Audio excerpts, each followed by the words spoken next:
With Fresh Start World scheduled to launch tomorrow, it's time to cover the game mode as it's going into the live game and see if it's worth your time. Whenever you're ready, grab your cup of tea, sit back, relax, and enjoy. If you enjoyed RuneScape content and want to stay updated with the recent news and events, be sure to subscribe. Fresh Start Worlds is an exact copy of the current RuneScape and will evolve alongside the main game with every new update. The game mode can be played on both mobile and PC on the 9 worlds available. To play, you will however need to make a new account and pay for new membership. If you wish to save some IRL money, you can also use in-game bonds to get yourself a code and use that for membership instead. By the way, the account you put membership on and train on in this game mode can be transferred back to the main game. You don't lose it. The main difference between Fresh Start Worlds and the main game is that it will have boosted experience rates and a completely wiped economy, meaning skills that require items to train efficiently will be severely affected until a decent economy has been built. This entirely depends on how many people will actually play the game mode. How the supply and demand curve will play out for artisan skills like cooking, smithing, and fletching is anybody's guess. Because the economy will be built from zero, it means that gathering skills will likely play a larger role than they do in the current main game, at least until people start to do methods that pump out more items than the skilling methods themselves. Because of this new economy, it's going to be very likely that you're going to see a lot of players playing like an Iron Man, aka single player mode, providing for your own account, which means if you have played Iron Man mode in the past, you're going to be at an advantage, 100%. Now, the goal of this game mode is to attract new players, and to help accounts progress more quickly, the base experience rate will be 1.5 times in Fresh Start Worlds for the first 2 weeks, and that will gradually increase to a maximum of 2.5 times experience before going back down at the same speed. Skills under level 70 will have an additional multiplier to help players catch up, although this won't kick in until a few weeks after launch, or so I've heard from the mods. It's also worth noting that this experience multiplier is very similar, or pretty much the same as a double experience boost in the main game, although unlike in the main game, archaeology will be boosted all around, including artifact restoration experience. This means the skill is going to be very fast. While playing Fresh Start World, you gain progress points which can be spent in the reward shop located in Burthorpe. These rewards range from packs of items that can assist you in training quickly to incredibly powerful permanent passives like the Boon of Ammunition, which reduces consumption of arrows, bolts, and runes.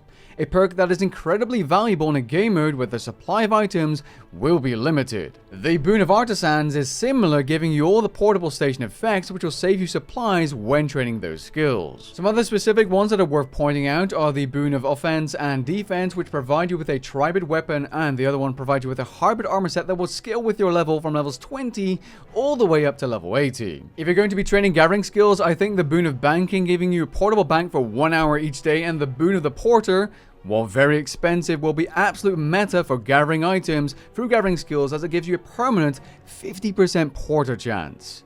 So that's the premier artifact perk we have in the main game mode, except you have it 24/7. It's also worth pointing out that this shop will expand and evolve as Fresh Start Worlds goes on, and these rewards will not carry over to the main game, for anyone wondering. So how do you get these progress points while playing? Well, your total points are defined by your total level times 5, your total quest points times 25, and your total rune score, also known as achievement score. This means that early game questing is perhaps the most efficient way of obtaining these points, as you level your stats quickly, get quest points, and you also complete achievements here and there. I also believe that completing easy achievement task sets will be beneficial, not only to gain experience and later items, but also to gain a lot of rune score quickly. Quests will also be required to unlock certain areas anyway, and having those early will be incredibly valuable. Now, you might have thought about completing quests anyway, because they also give you treasure hunter keys, which are quite strong, but then you do need to know that treasure hunter will be disabled for the first 8 weeks of this competition part of Fresh Start Worlds. But all treasure hunter keys will be saved up to a maximum of 500. Accrue your keys through questing and all that sort of stuff, and your daily challenges, but then after 100 you just won't be getting any, right? In Fresh Start Worlds, that has been up to 500. And then after those 8 weeks, you can actually use those, which will be huge if you have the maximum amount 500 saved up. That's going to give you a major boost. Okay, so what can you earn from playing this game mode? Are there any unique things? Well, yes and no. So you can obtain a tradable halo of returning, which is a purple halo, after getting 8 milestones, which are every 500 total level, every 50 quest points, or every 2000 rune score.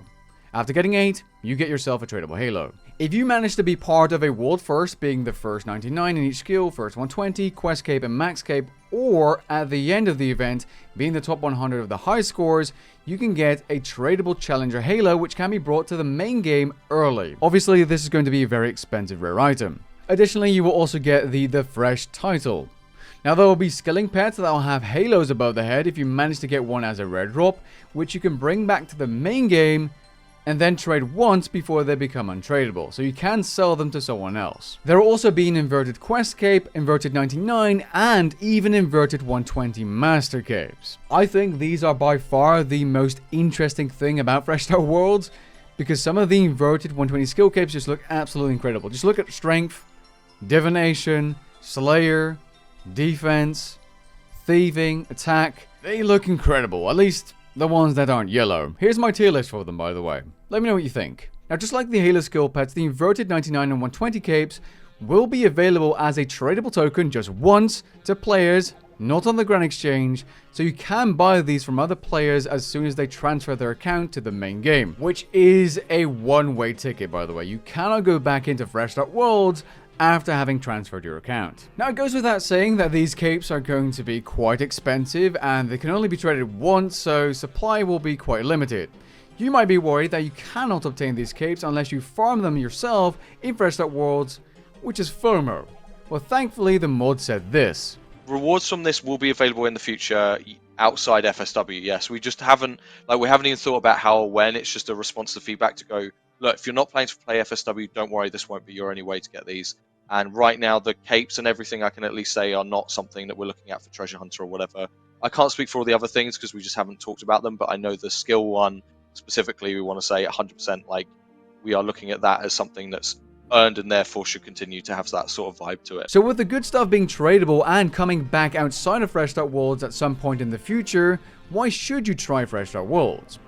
Well, if you're looking to simply try RuneScape, it is a good option if you're looking to progress slightly faster than normal, although keep in mind that a fresh economy does mean you will need to play a little bit like an Iron Man, which isn't as noob friendly as the main game. Alternatively, you could also start later into the game mode and catch up when there's more of an established economy and that boosted experience rate for skills below level 70. If you're maxed or high level player in the current game and you're looking to train an alt account or experience RuneScape again, I do think that Fresh Start Worlds is going to be somewhat of a unique experience as everyone is starting from zero, which could be quite entertaining. If you're an existing player and you don't want another alt account and you're not interested in a fresh RuneScape economy, there are very little reasons to play this game mode. And I think that's going to be the case for a lot of players watching this video. The boons, while useful, aren't very exciting at all. The experience rates are not that much higher than double experience live, and that's only for a certain period. I do think that if you're looking to make RuneScape GP or money, this could possibly be a decent opportunity, especially if you're looking to AFK some of the inverted 120 capes and then sell them on the main game mode, because I can imagine them being very low in supply, super high in demand, and therefore incredibly expensive. I would not be surprised at all if those tokens will be selling for more than max cash for quite some time. It of course takes a lot of time to get a 120, but when you do, you'll probably be rewarded for it quite nicely. Now, do I think this is going to be a popular game mode? Probably not, since a large majority of the current players are fairly high level, or better said, pretty deep into their current RuneScape adventure with no intentions of making a new account. And even the newer players probably don't feel like hopping over to this game mode. My guess is that there will be plenty of players trying this game mode, the first week of release, and after that it will die down. That is, unless they somehow manage to gather a lot of players through paid advertisement, which is of course possible if they have a very effective ad campaign, but I personally don't think it will be that popular. As for myself, I don't think I'll be playing much Fresh Start Worlds apart from release day or release week for content and footage purposes, because I know I won't be able to dedicate enough time to really get up to speed, especially now that they reduced the highest XP boost from 4 times down to 2.5. I would be lying to you if I didn't tell you that I do have an itch to make a series on this game mode, and it's kind of tempting to rush an account to max, be part of boss masses with other people to get items. And I even considered to rush to the level 120 Thieving Cape to see if it's good money to sell that inverted cape token, because it is relatively easy to obtain, but I feel like I'd burn myself out doing that. As it stands, the game mode doesn't really feel different enough to me, and it's not really fast enough, because like I said in a previous video, if you had some crazy modifiers, like 10 times experience and maybe 5 times the drop rate or something stupid, it would be fun to play. with accounts obviously not transferring to the main game. So there's my opinion on Fresh Start Worlds. Be sure to let me know if you're going to be playing or not and why in the comments down below, and I'll catch you guys in the next one. Peace.